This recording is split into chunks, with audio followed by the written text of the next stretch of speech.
Je salue chacun de vous ce matin au nom de notre Seigneur Jésus-Christ. Amen.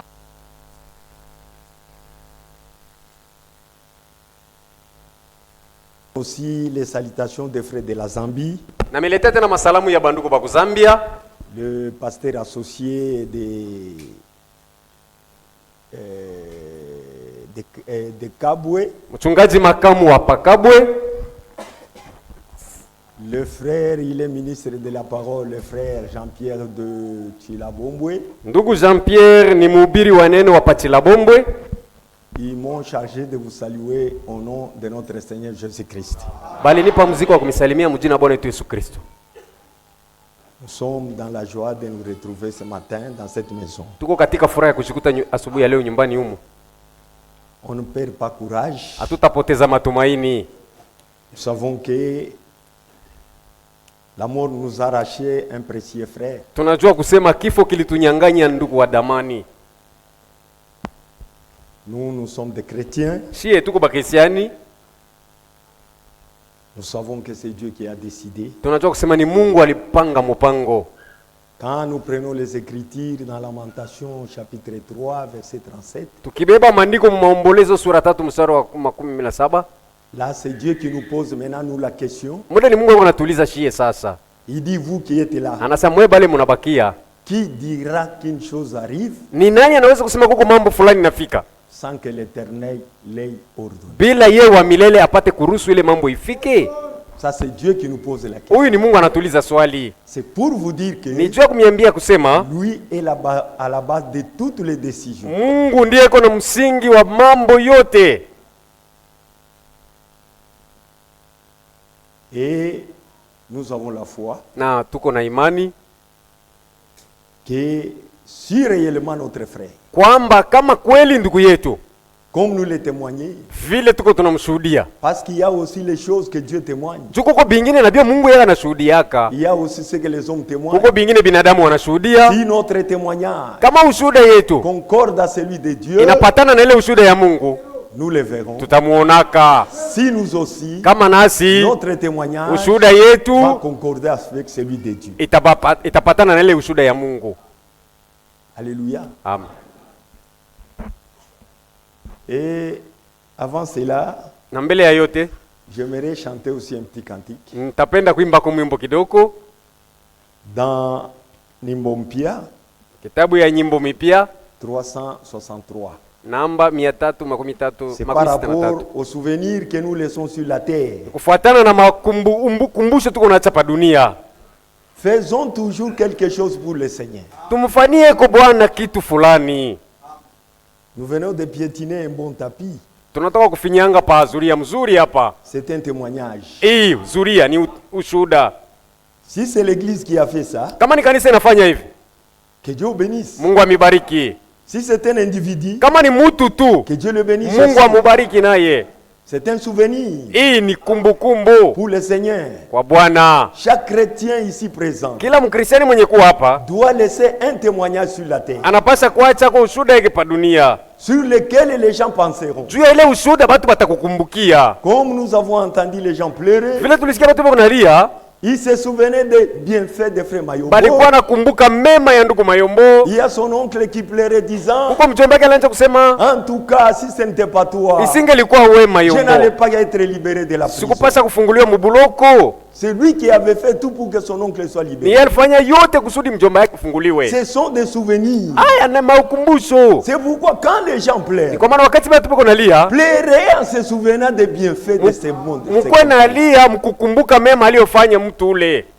Ne pleurez pas en vain. Usilie bia bure. Regardez quand Dorcas est mort. Angalieni wakati Dorcas alikufaka. On présentait ses œuvres. Balikuwa na tambulisha matendo yake alifanya. C'est ce qui faisait couler des larmes aux gens. Ni ile ilivuisha machozi ya batu. Mais toi quand tu vas mourir, sasa wewe wakati utakufa, on va se souvenir de quoi? Batakukumbukia pa nini?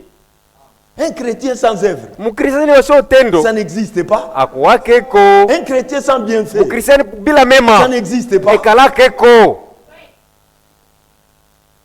Toute une année, mwaka mzima yote, vous mangez ton bouffe seul. Uko najilia bukari peke yako. Sans quelqu'un mange avec toi. Bila hata mtu mwanezi kwa kula na wewe. Un chrétien, mkristiani, Vous habillez seul. Unajivalia peke mavazi. Vous réjouissez de votre argent seul. Unafurahia makuta yako peke yako. De vos revenus des champs seul. Mapato ya mashamba peke yako. De vos yako. revenus de vos magasins seul. Mapato ya biashara peke yako. De vos revenus de pêche seul. Mapato ya samaki peke yako. Même celle de creusage. Hata ya bachimba madini. Unajilia mwenyewe. Mkristiani. Ça n'existe pas. Ule wa vile kalakeko. C'est une preuve ni kionyesho wazi que tu n'as pas reçu un nouveau esprit. Kusema hauapokea roho mpya. Parce que quand Dieu donne un nouveau esprit, juu wakati Mungu anamkabula roho mpya, c'est une nature nouvelle qu'il te donne. Ni tabia mpya anakupatia. Il est différent de la nature du monde. Yenye kuachana na tabia ya dunia. C'est pourquoi un chrétien kwa maana mkristiani ne peut pas voir quelqu'un manquer des habits. Hawezi kuona mtu anakosa manguo sans faire un geste. Anakosa kumshituka. Jamais. Hapana. On doit penser à nous quand nous quitterons cette terre. Banapasa kutukumbuka wakati tutaiacha hii dunia. C'est pourquoi je vais chanter ça. Ndio maana nitapenda kuimba kwa mwimbo. C'est 363. Namba 363. Ujimina pamona lunyenyenye. Ujimina pakumwe kajuba. Mingilo yetu ika shalapanoa. Tukabulu kwa nabaka shala. Wingini mwetu tukabulu kwa hapukwa. Mwanda waje kwa ngomene pano. Kansi twingidile zake kwa kakoka. Nakyo tukabulu kwa nabaka shala. J'aimerais interpréter ça. Napenda kuitafsiri hii mwimbo pour ceux qui ne comprennent pas les Chiluba. Kubale abelewake lugha ya Kiluba. Dans les refrains on dit ceci. Mukirudilio banasema hivi. Il dit anasema tout ce que nous faisons ici comme travail. Vyote tuko tunafanya hapa chini sawa kazi. Sera un souvenir. Itakuwa kumbukumbu pour ceux qui resteront sur la terre. Wale batabakiaka hapo quand nous serons partis. Wakati sisi tutakuwa tushaenda.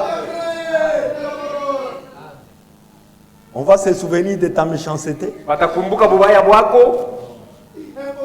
Il y a l'autre quand il meurt. Les gens disent Mungu anafanya bien agi. Bibi atapumzika. Watoto watapumzika. Ça c'est quelle sorte de souvenir? Même quand les enfants pleurent, ils pleurent dans leur cœur. Ils disent que réellement Dieu est bon. Avec notre Père, nous avons beaucoup souffert. Ça c'est quelle sorte de souvenir? Il faut que tu partes et que les gens sentent que réellement tu es une perte.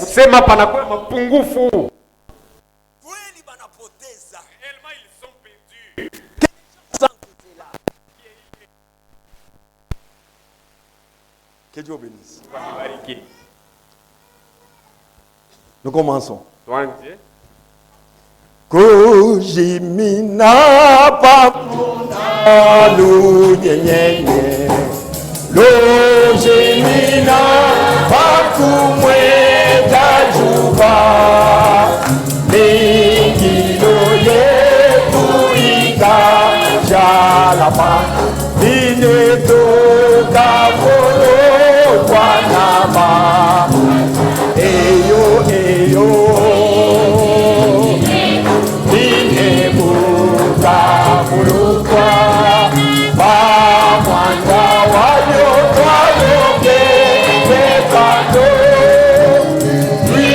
Yeah.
Le paragraphe 3 dit ceci.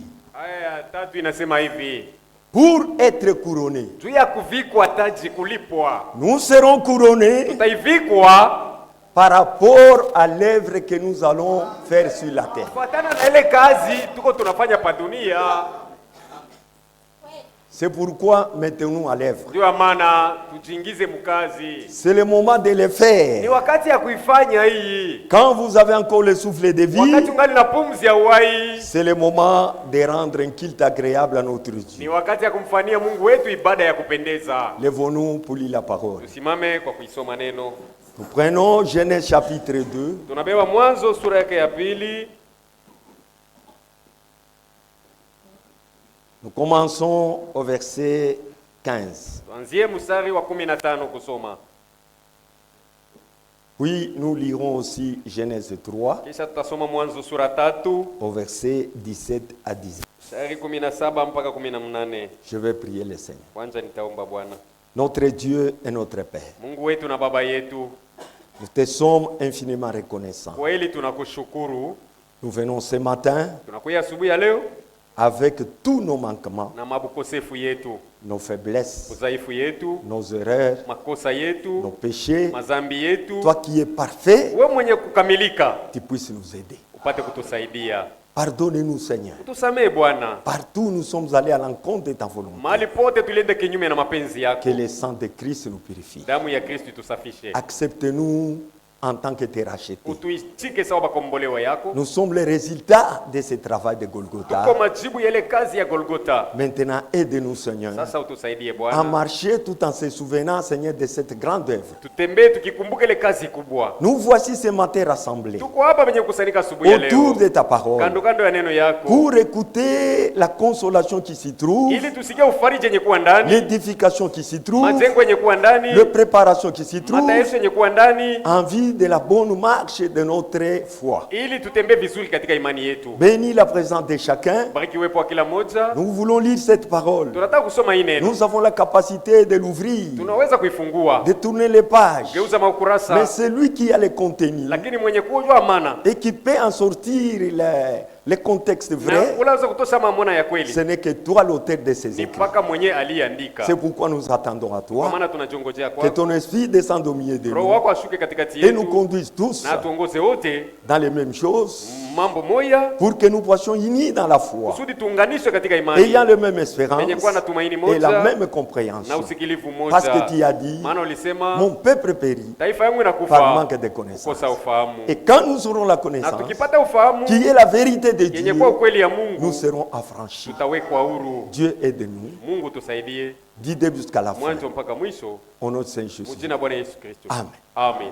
Nous lisons Tuko tunasoma Genèse 2, Mwanzo sura ya pili verset 15. mstari wa 15. L'Éternel Dieu prit l'homme et le plaça dans le jardin d'Éden Wa milele Mungu akamchukua mtu na kumtia mubustani ya Edeni pour le cultiver et pour le garder. kusudi aitunze na kuichunga. Et l'Éternel Dieu donna cet ordre à l'homme. Na wa milele Mungu akamupa mtu yagizo, Tu pourras manger de tous les arbres du jardin, waweza kula kwa miti yote ya mubustani, mais tu ne mangeras pas de l'arbre de la connaissance du bien et du mal. lakini hauwezi kula kwa mti ya ufahamu ya mema na Car mabaya, le jour où tu en mangeras, maana siku ambayo utaikula tu mourras. utakufa. Mettez-vous. Kaeni, Car le jour où tu en mangeras, maana siku ambayo utakula tu mourras. utakufa. Genèse chapitre 3, Mwanzo sura 3 au verset 17. mstari 17. Il dit à l'homme, Akamwambia mtu, c'est toujours l'Éternel, mpaka wa milele huyo kuna siku puisque tu as écouté la voix de ta yako et que tu as mangé de l'arbre au sujet duquel je t'avais donné cet ordre, na ulikula kumuti ambayo nilikupa agizo hii, tu n'en mangeras point, utoikula, le sol sera maudit à cause de toi. kwa ajili yako udongo unalaniwa. C'est à force de peine que tu en tiendras ta Ni nourriture kupitia mateso utapata chakula yako tous les jours de ta vie. siku yote ya maisha yako. Il te produira des épines et des ronces, Itakutolea miba na michongamo, et tu en mangeras l'herbe des champs. na utakula majani ya C'est à la sueur de ton visage que tu en mangeras du pain, jusqu'à ce que tu retournes dans la terre, d'où tu as été pris, car tu es poussière, tu retourneras à la poussière. Romains 12.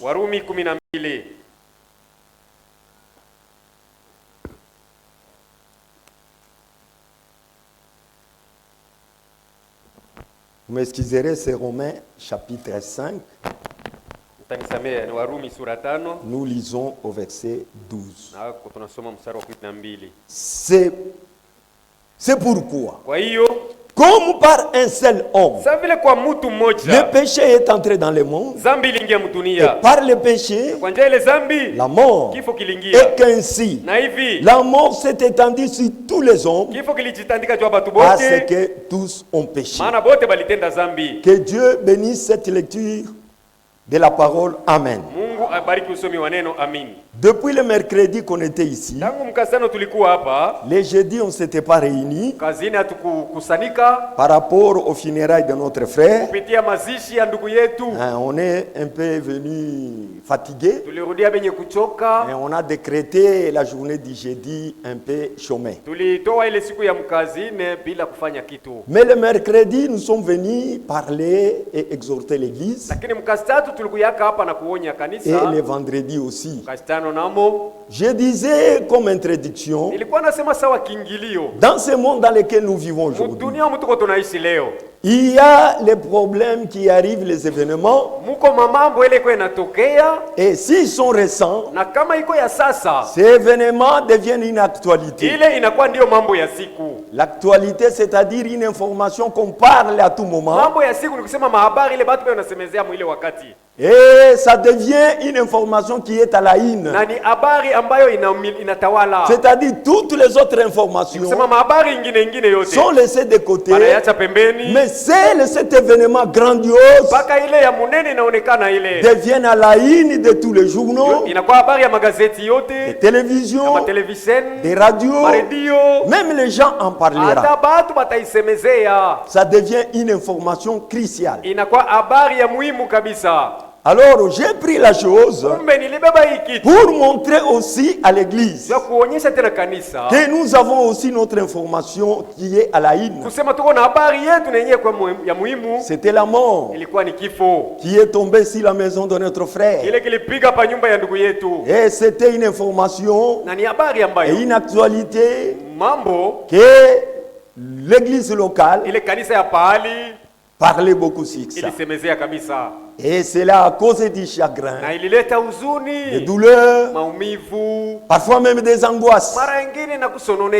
Et nous avons essayé de parler sur ça pour vous réconforter. Le problème aujourd'hui, c'est quoi?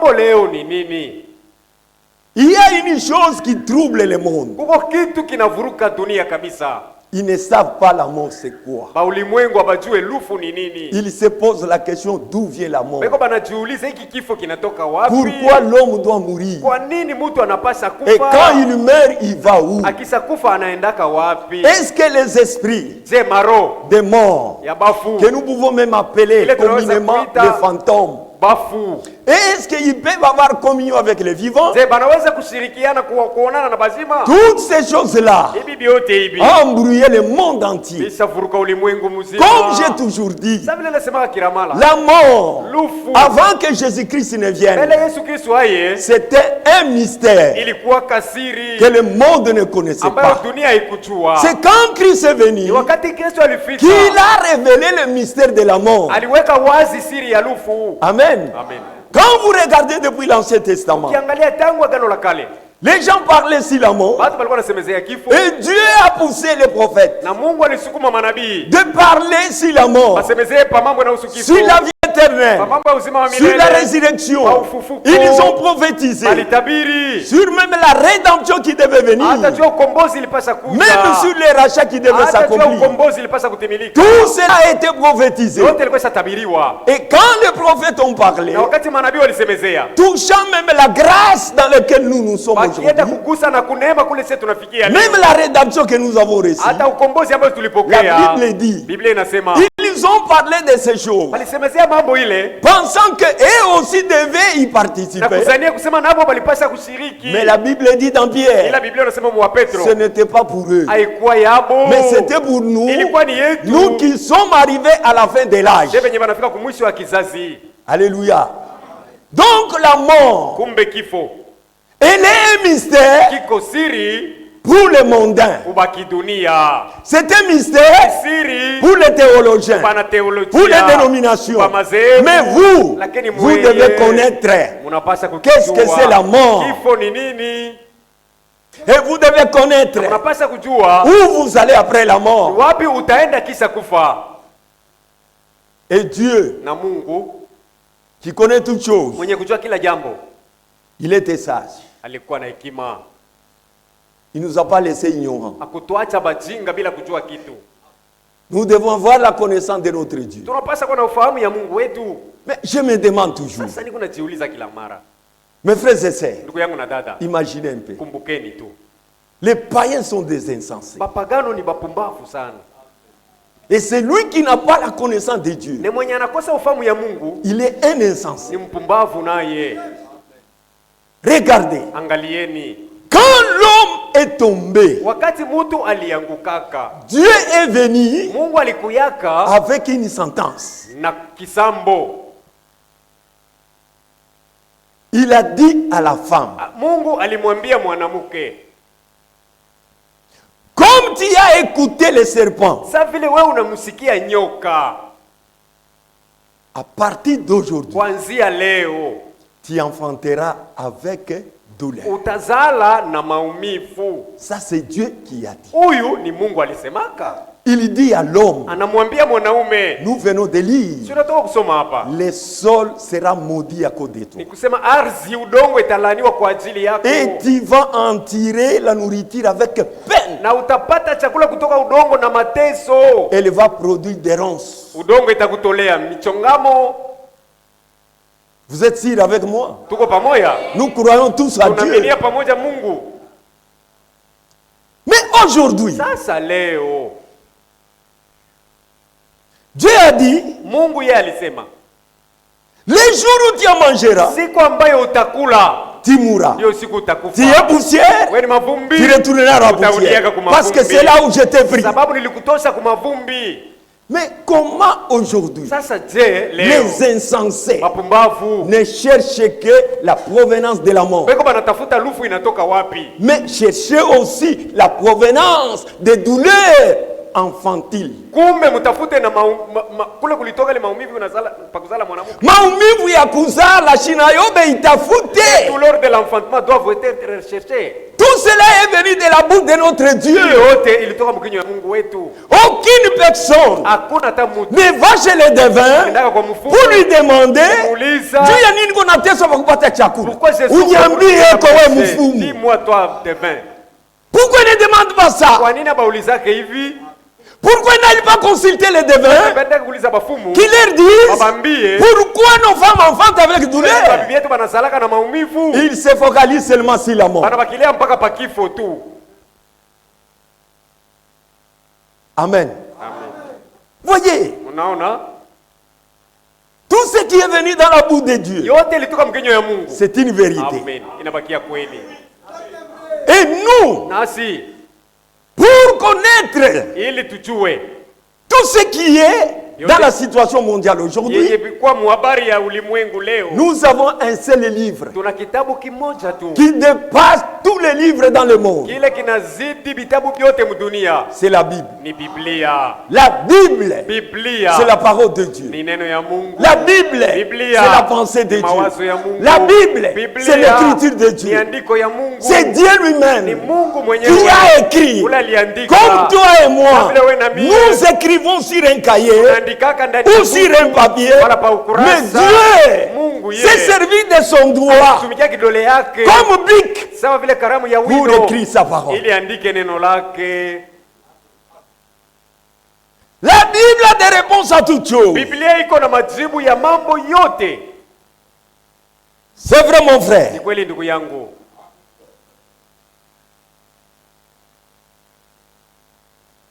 Je vous lis dans ce petit livre écrit la Bible.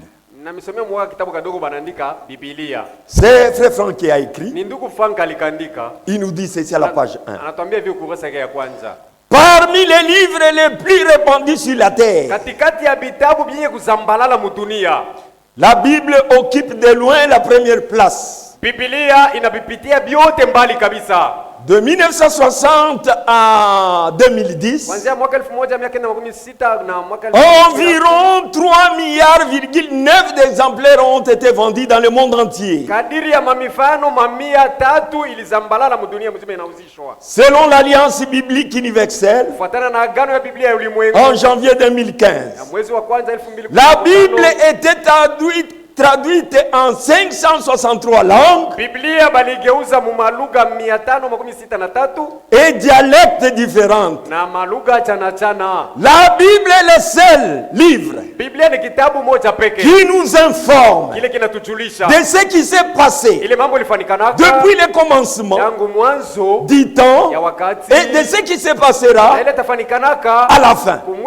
Elle contient toute l'histoire de l'humanité, décrite à l'avance. Même ce qui se passe maintenant avait été déjà prédit dans la prophétie. Alléluia. Amen. S'il y a les gens avertis, c'est nous qui sommes là. Nous connaissons d'où nous venons, ce que nous sommes et où nous allons. Et ce que nous serons, Dieu nous l'a dit dans sa parole. Rien ne peut nous faire trembler. Rien. Pourquoi? Nous avons l'assurance. Nous avons la foi. Nous avons la certitude de ce que notre Dieu a dit. Donc la réponse est dans la Bible. Je vous lis encore quelque chose.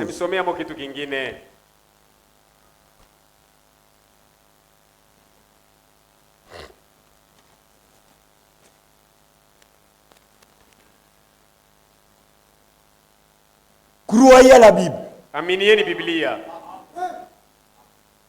C'est le seul livre dans lequel Dieu a mis son programme.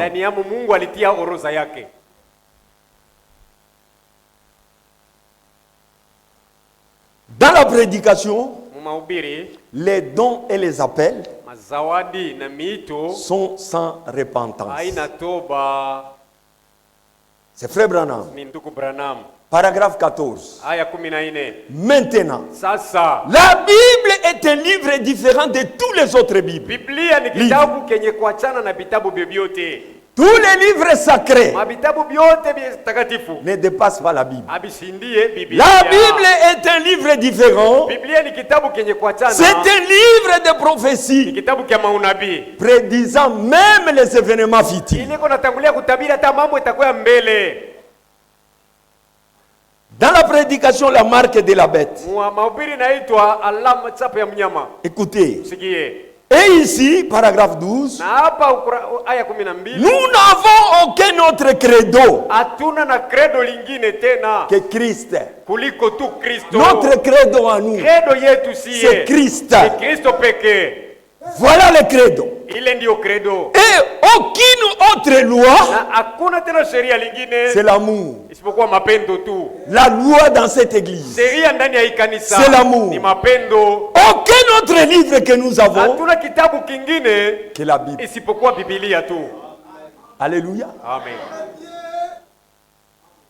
Notre credo, c'est-à-dire enseignement, c'est Jésus-Christ. Notre loi d'amour, notre loi, c'est l'amour. Et le livre, c'est la Bible. Et Christ est le chef. Et la Bible est notre manuel. Que Dieu bénisse. La Bible est notre manuel.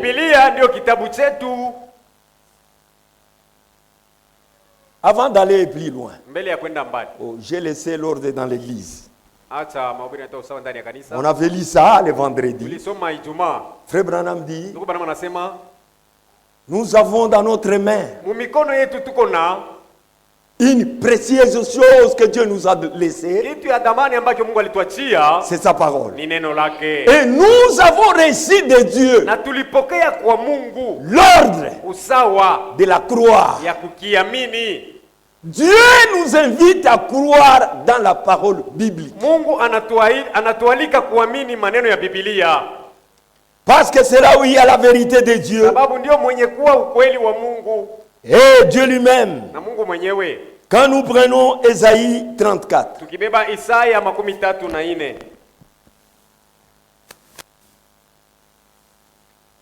Écoutons ce que Dieu dit.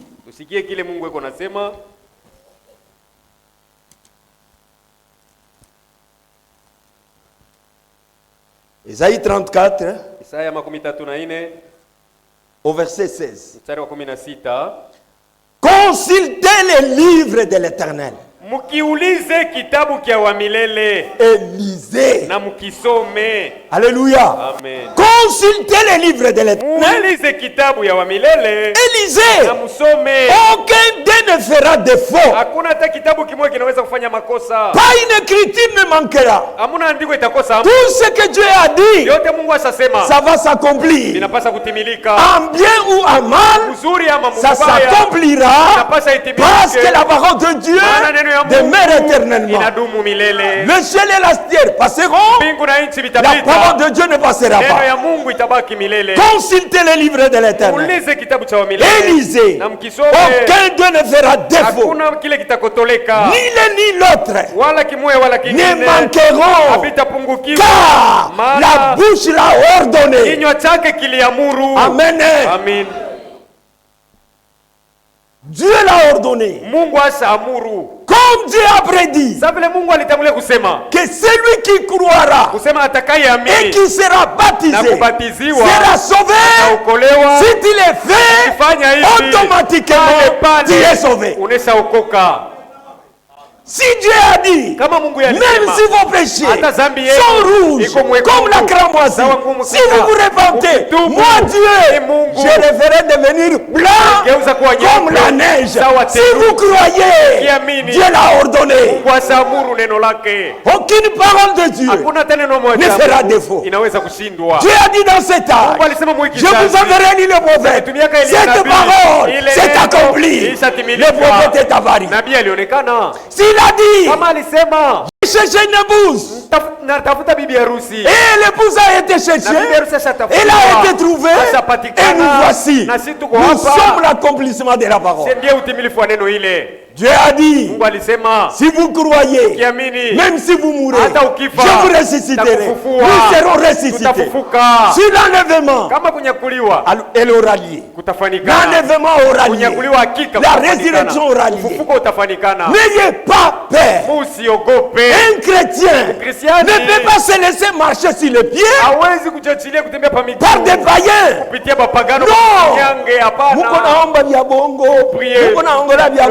Non, on ne peut pas accepter ça. Nous acceptons seulement et uniquement ce qui est venu de la bouche de Dieu.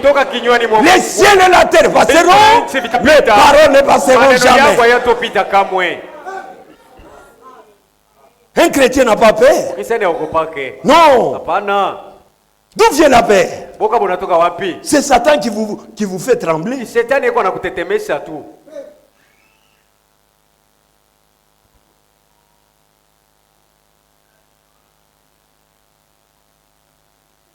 Je vous lis dans les eaux de séparation.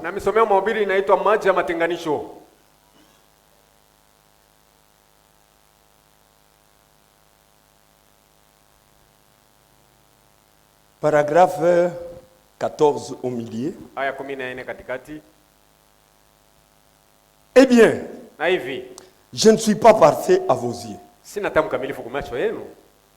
Il se peut que vous ne soyez pas parfait à mes yeux. Oui.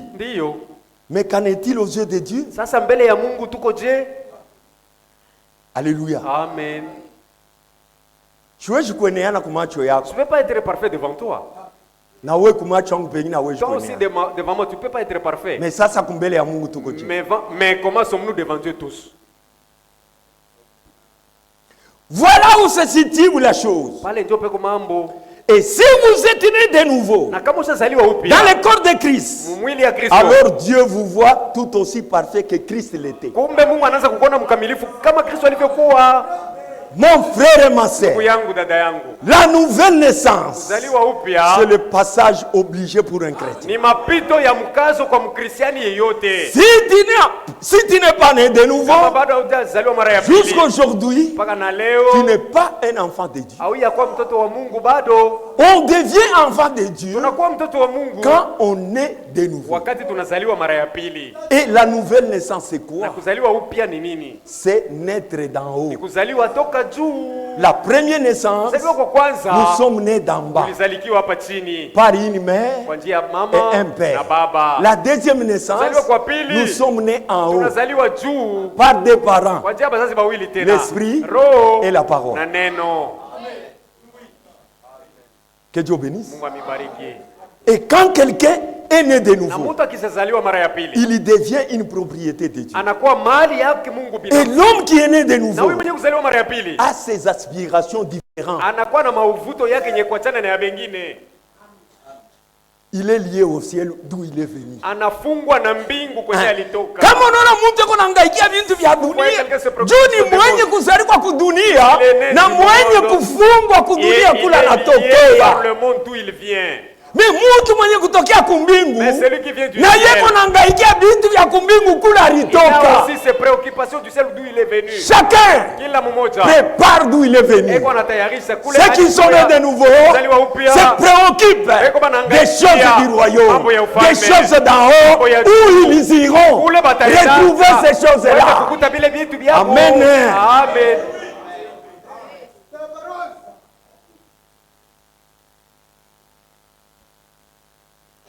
Ignorez que vous puissiez faire. Ce n'est pas par des œuvres que vous pouvez accomplir. Que vous pouvez accomplir cela. Pas du tout. C'est par la grâce de Dieu. Dieu vous a.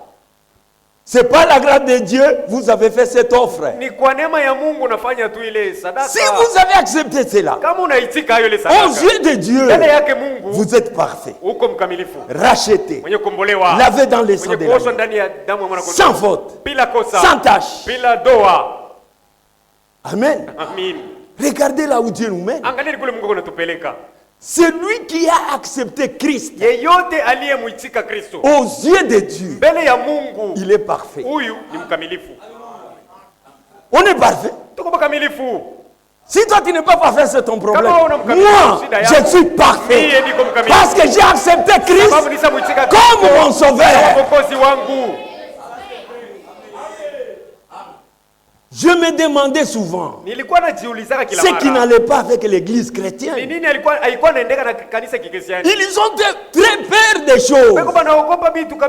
Eh bien, vous n'avez rien à craindre. Même pas la mort. Oh, Kanisa. Christ est ressuscité. La mort a été rendue vaine. On n'a rien à craindre. Ni la maladie. Nous on ne craint pas ça. Écoutez, je vais vous dire. Vous savez ce que vous devez craindre. Craignez le péché. Parce que le péché amène la mort.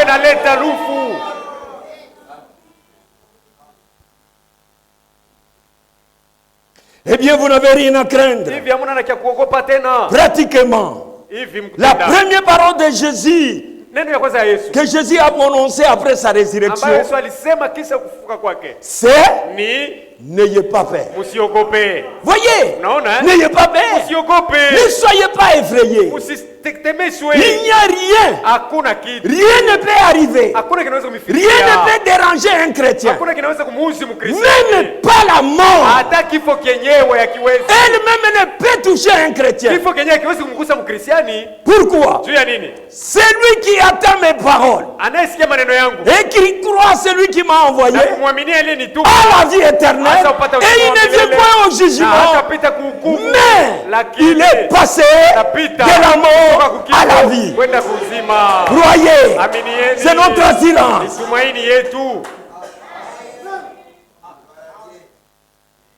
Consultez les livres de l'Éternel. Muulize kitabu ya wa milele. Lisez. Mukisome. Aucun d'eux ne fera défaut. Hakuna takosa itakuwa ndani. Cette écriture ne manquera jamais. Haitakosa kamwe. Nous sommes déjà passés de la mort à la vie. Tushatoka kulufu tunaenda kuzima. C'est la chose la plus meilleure. Ndio kitu kia damani kabisa. Que Dieu soit loué. Mungu asifiwe.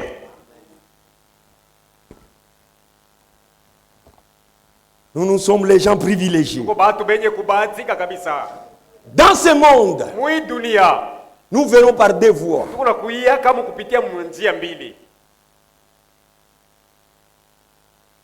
Il y a d'abord, nous venons par la naissance et nous y sortons par la mort. Ce sont les deux voies que nous avons. Pour vivre dans ce monde, nous naissons, nous entrons dans le monde. Pour y sortir, c'est par la mort. Mais comment vous allez refuser ça? Et Dieu donne un privilège pour les chrétiens. La deuxième voie de sortie, c'est l'enlèvement. Ceux qui resteront vivants, ils seront enlevés. C'est aussi une voie de sortie. Mais n'oubliez pas que la mort est devant chacun de nous. Chacun de nous est devant la mort. Dans la prédication, un prophète qui rougit, page 1 au paragraphe 2, je relis ce que j'avais lu le vendredi. Et le prophète nous dit ceci. Et à la grande ombre de cette porte appelée la mort. La mort, c'est la porte de sortie. C'est par où tous nous passerons. Cette porte qui se dresse devant nous tous, à chaque battement du cœur, nous nous approchons davantage de cette grande brèche que toute femme et homme devra traverser. Attendez-vous à cela. Mais tu iras comment? On doit se préparer. David disait à Salomon, lors de sa mort, il a fait appeler Salomon dans des rois, chapitre 2, au verset 2, il dit, je m'en vais par les chemins de toute la terre. La mort, c'est les chemins de tous les hommes qui restent sur la terre. Et on ne peut pas en esquiver. C'est pourquoi nous devons savoir quelle est la pensée de Dieu sur la mort. Dieu nous répond par sa parole. Frère Branham avait écrit une brochure. Et frère Franck, il dit, les hommes posent les questions, mais Dieu répond par sa parole. Toutes les questions que les hommes se posent, même de la politique, trouvera toujours sa réponse dans la Bible. Quand vous vous posez des questions, c'est Dieu lui-même qui va répondre au travers de sa parole. Il nous répond. Qu'est-ce que la mort? Dieu nous répond. Où vont les morts? Dieu nous répond. Amen. Est-ce que les vivants sont en relation avec les morts? La réponse est dans la Bible. Est-ce que les fantômes existent? La réponse est dans la Bible. La mort même, c'est quoi? La réponse est dans la Bible. N'allez pas chercher la mort ailleurs. Revenez à la parole. Notre Dieu merveilleux. C'est vrai. Quand Dieu veut nous instruire, Mungu akitaka kutufundisha, il parle de la manière juste et correcte. eko anasemezea namna yenye kwa ya sawa na safi. Je vous ai dit que c'est Dieu lui-même qui a écrit cette Bible. Nilimwambia kusema ni Mungu mwenyewe aliandika hii Biblia. Depuis l'Ancien Testament, Tangu Agano la Kale, Dieu a écrit les 10 commandements. Mungu aliandika amri 10. Ce n'est pas Moïse qui avait écrit les 10 Sio Musa commandements. aliandika kale amri 10. Non. Hapana. Lisons Tusome Exode. Kutoka.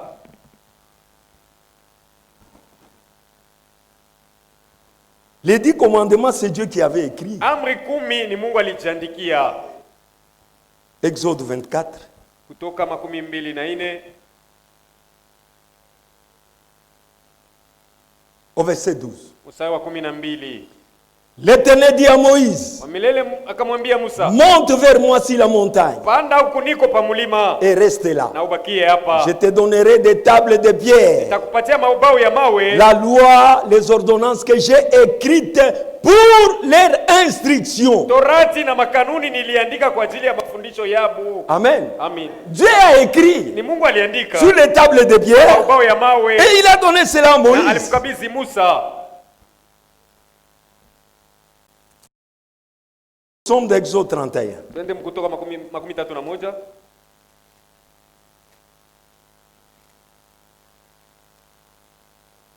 Verset 18. Mstari wa 18. Lorsque l'Éternel y achevait de parler à Moïse sur la montagne de Sinaï, Kisha Mwamilele kumaliza kuongea na Musa pa mlima wa Sinai, il lui donna les 2 tables du témoignage. akamupatia ile maubao 2 ya ushuhuda. Table de pierre écrite du doigt de Dieu. Ubao ya mawe yenye kuandikwa na kidole cha Mungu. Qui peut dire amen à Nani ça? anaweza kuitika kwa hii mambo bado? C'est vrai. Ni kweli. Dieu a écrit Mungu aliandika avec son na doigt. kidole chake. Dieu a écrit les jours de Daniel à Babylone. Mungu aliandika masiku ya Danieli ku Babiloni. Quand le roi Nebuchadnezzar Wakati mfalme Nebukadneza a organisé une fête, aliandaa karamu, après avoir détruit le temple de Jérusalem, kisha kubomola hekalu ya ils Yerusalemu, ont emporté toutes les ustensiles. walibeba vyombo vyote vya muhekalu, Ils sont partis avec ça. wanaenda navyo. Et le jour où il a organisé une fête, Siku aliandaa karamu yake, il a appelé ses concubines. aliita barabara Et yake, chacun pouvait s'amener avec une prostituée. kila mmoja alipasa kuwa na kahaba wake. Et ils ont commencé à boire, Walianza kunywa, à danser, burudika, célébrant la victoire. kusherekea Parce ushindi, qu'Israël a été amené captif. maana Israeli analetwa mfungwa. Ils avaient les coupes dans lesquelles ils buvaient, Walikuwa na vikombe mwenye walikuwa na nuia, mais ils ont traversé un peu la ligne de démarcation. walivuka mpaka wa neema. Ils ont dit, Wanasema allez amener maintenant les coupes mwende mulete sasa que vikombe nous avons amenées de la maison de l'Éternel. tulibeba munyumba ya wamilele. Nous allons boire et verser du vin dedans. Tutamwanga divai ndani Pour na nous kunywa, réjouir. kusudi tupate kufurahia. Et on a amené les coupes, Banaleta vikombe vile conservées avec Dieu dans les temples. vile Mungu vililindwa na Mungu mwekalu. Mais ces hommes insensés Vile banaanza kutumikia navyo Mungu, lakini hapa pumbavu ont amené ces choses dans une fête sale. banavileta mukaramu chafu. Et quand ils ont commencé à boire, Wakati banaanza à kunywa, danser, banaburudika, à souiller les coupes banachafua de vikombe vya l'Éternel, wamilele, Dieu descendit. Mungu alishuka. Daniel chapitre 5. Danieli sura 5. Lisons verset 1 jusqu'à verset 5. Some mstari wa kwanza hadi wa 5. Dieu descendit. Mungu alishuka. Qu'est-ce qu'on a vu? Baliona nini? Frère, Baduku. quand Dieu veut faire la chose, Wakati Mungu anapenda kufanya tendo, parfois nous faisons des choses en se cachant. mara ngine sisi tunafanyaka mkufichama. Nous n'aimons pas que les gens nous voient. Tupendaki batu batuone. Mais quand nous détruisons ce que Dieu fait, Sasa tukiharibu vile Mungu anafanya, Dieu le fera lui en public. Mungu atabifanya hadharani Pour mbele ya que watu tous les wote. hommes sachent Kusudi kila mmoja ajue que tu es un imposteur. kusema wewe ni mchafu. Dieu le fera. Mungu ataiweka wazi. Tu étais en train de briser la parole. Wakati kunaficha neno ya Mungu, Tu te caches. uko unafichama. Tu vas chez les Unaenda devins. kwa bafumu. Tu vas chez les balombi partout là. Mifazi yote. Tu te caches. Uko unafichama fichama. Si tu es un enfant de Dieu, Kama uko mtoto wa Mungu, Dieu va te mettre à nu. Mungu atakutandika peupe. Tout le monde connaîtra Watu cela. wote watajua mambo yako. Et la main de Dieu est descendue. Na kiganja ya mkono wa Mungu kilishuka. On a vu seulement la main Baliona tu kiganja hiki devant tout le monde. mbele ya batu bote. Et c'était sur un mur blanc comme vous le voyez. Palikuwa pa ukuta nyeupe vile mnaiona hapa mbele. Et la main a commencé à écrire. Na kidole kilianza kuandika. On a vu les doigts qui écrivaient. Banaona kidole kiko kinaandika. Et ça écrivait dans la langue araméenne. Ilikuwa naandika mulugha ya Kiaramea. On a écrit quoi? Baliandika nini? Mene mene. Mene mene. Tekel. Tekel. Ou farsin. C'était une langue inconnue. Ilikuwa ni lugha isiyojulikana. Que personne ne pouvait même interpréter. Ambayo hakuna ule aliweza kuleta amana. Alléluia. Amen. C'était dans une langue inconnue. Je crois que je peux corriger ça, ce n'était pas dans une langue araméenne. Parce que la langue araméenne, c'est la langue qu'on parlait en Israël. Ça, c'était une langue inconnue. Aucun homme n'a interprété. Quand le roi a vu, lorsqu'il a vu la chose, frère, la fête s'est arrêtée. La musique s'est arrêtée. C'était une écriture sur la miracle. Et frère Branham a prêché sur ça. Et on nous dit, le roi s'est mis à trembler. Il tremblait à tel point que les jointures de tous ses os ne pouvaient pas les tenir. Il a commencé à trembloter jusqu'à crier parce qu'il y avait quelque chose de mystérieux devant lui. Et tous les hommes ont vu ça. Le roi a commencé à crier. Appelez-moi les gens. On a appelé les astronautes. On a appelé les gens qui lisent les étoiles, tous les magiciens de Babylone, tous les enchanteurs, tous les sorciers sont venus. Ils ont lu. Ils n'ont pas compris. Frère, les choses de Dieu ne s'interprètent pas par une intelligence humaine. Non. Ce qui vient de l'esprit doit être compris par l'esprit et expliqué par l'esprit. Et même les magiciens, les astrologues, ils ont même dit cette écriture, personne ne peut l'interpréter. Seul un Dieu dont sa demeure n'est pas sur la terre. Alléluia. Et notre Dieu n'a pas de demeure sur la terre. Le Dieu éternel. Oh, c'est merveilleux. On a commencé à chercher. On a cherché des gens. Personne n'est venu. Et le roi s'était fâché. Et on s'est rappelé. Il dit non. Dans ces gens que tu as pris en esclavage, il y a un homme. Écoutez, et même donne les témoignages. Il y a un homme qui a l'esprit de Dieu. C'est qui? C'est Daniel. Allez l'appeler. Il est venu. Lisez la suite. Il a interprété cette écriture. Frère, dans notre temps, Dieu a fait de grandes choses. Dieu a écrit sur le miracle.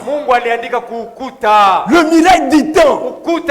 Dieu a écrit pour dire au monde que attention, bientôt là, le monde va s'arrêter. Personne n'a interprété ça. Les gens ont pris des photos. On est allé faire des publicités dans les journaux, aux télévisions. On a tout parlé, mais personne n'a compris. Qu'est-ce que Dieu voulait faire ce jour-là, sur la Sainte Montagne? Dieu a écrit sur le mur du temps pour proclamer le message que vous écoutez aujourd'hui. Aucune dénomination ne pouvait interpréter. Aucun théologien. Il fallait seul l'homme envoyé avec l'esprit de Dieu qui pouvait interpréter. Et aujourd'hui, nous avons le message dans nos mains.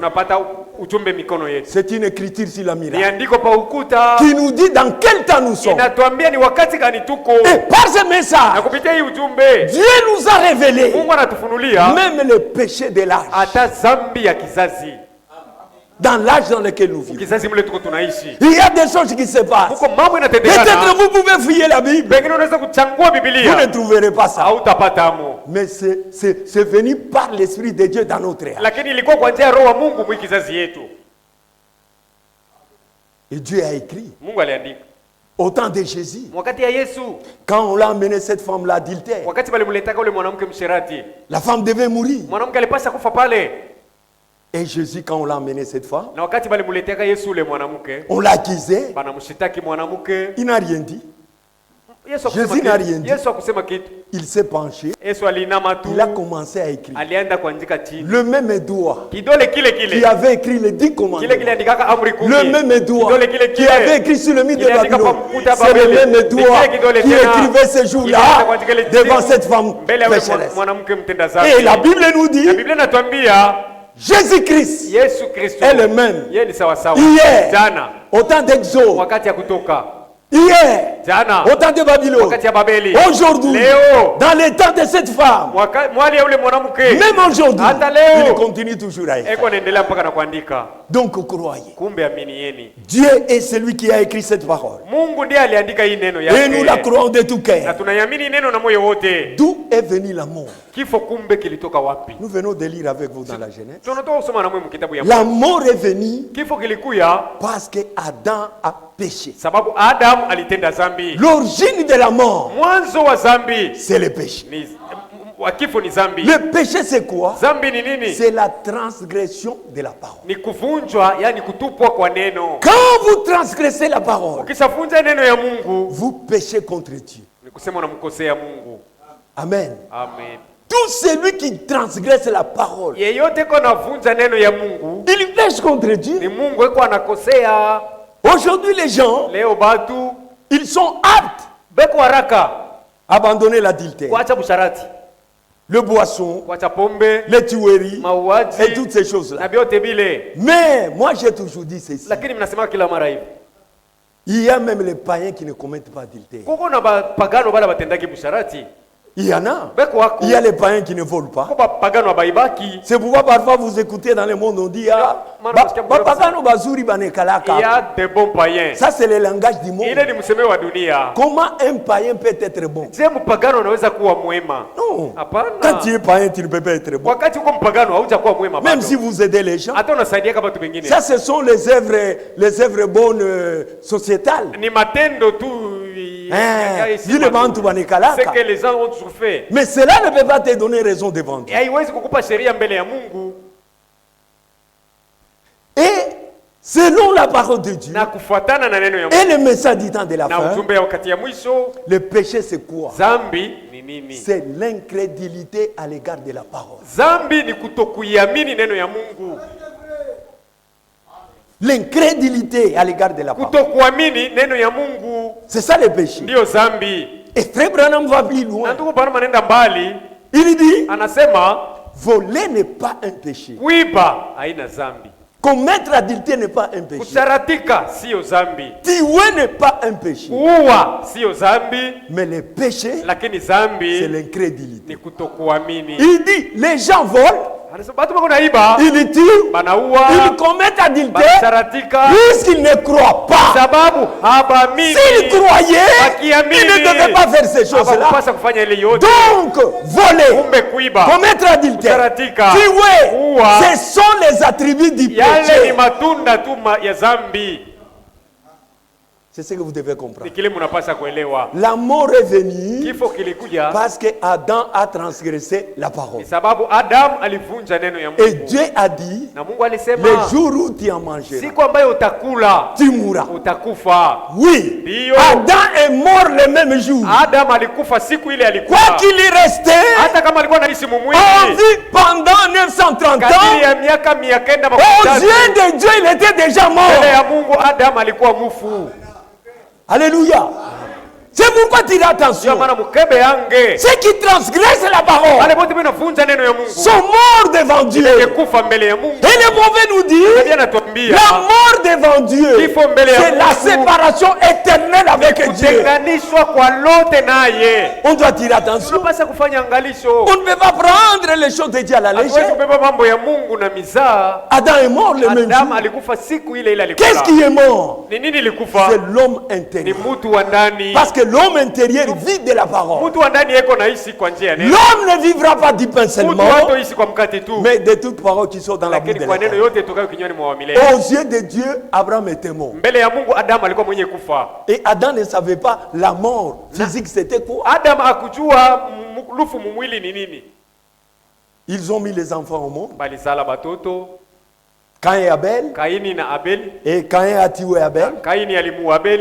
Et Adam et Ève croyaient que Adam est mort. Adam dort. Ils venaient les regarder. Parfois on les réveillait. Abel, réveille-toi. Le temps de manger là. Rien. Sans mouvement. Il dit en tout cas, le sommeil est très profond. Bon, laissez-les. Premier jour. Deuxième jour. Troisième jour. Le quatrième jour. On a vu les asticots commencer à sortir des nez.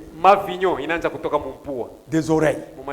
Les mouches s'installaient sur Abel. On a essayé de les toucher. La peau s'est détachée. L'odeur a commencé maintenant à se pendre. Je dis non. Ça, ce n'est pas juste. Comme ça, il faut l'évacuer. On l'a évacué comment? On est allé creuser. Et on a pris Abel. On l'a mis. On l'a mis la terre au-dessus. On a mis la terre au-dessus. Ils ont accompli l'écriture qui disait tu es poussière, tu retournes à la poussière. Mais ils ne le savaient pas. C'était terminé. Et ils ont commencé à marcher comme ça. Ils ont commencé à voir maintenant les morts et les morts. Les morts et les morts. La mort était entrée. C'est ce que nous lisons. Par le péché, la mort est entrée. Nous mourons parce que le péché a été commis.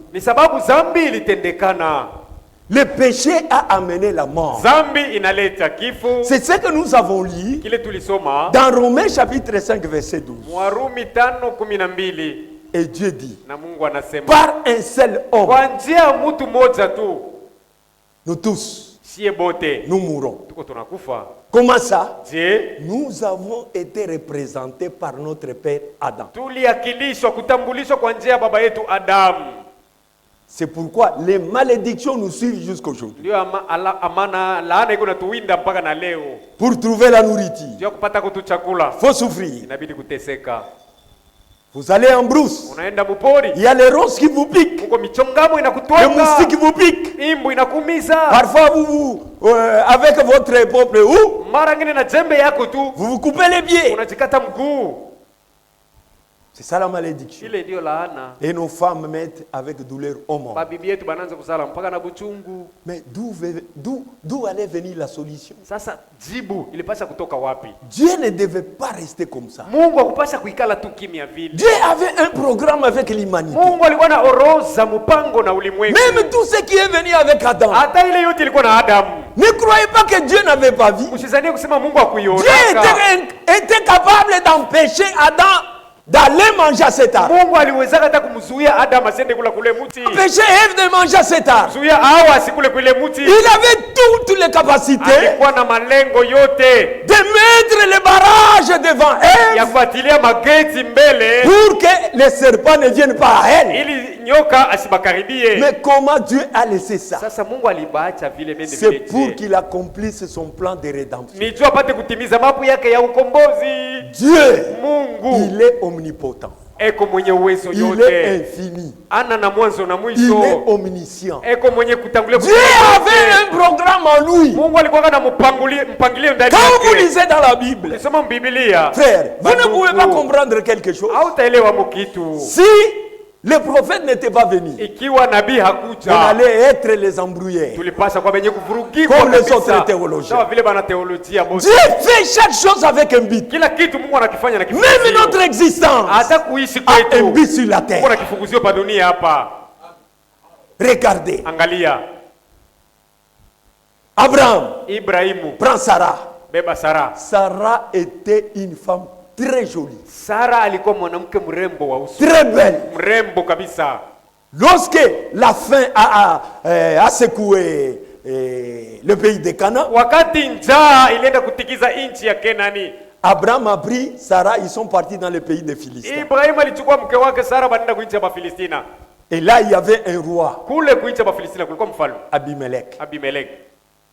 Avant qu'ils entrent, Mbele baingie muinchi, Abraham dit à Sarah, Ibrahimu alimwambia Sara, là où nous allons, anasema unaona kutuko unaenda. je sais qu'il y a des gens qui sont tellement curieux sur les femmes. Batu beko na tamaa ya babibi sana.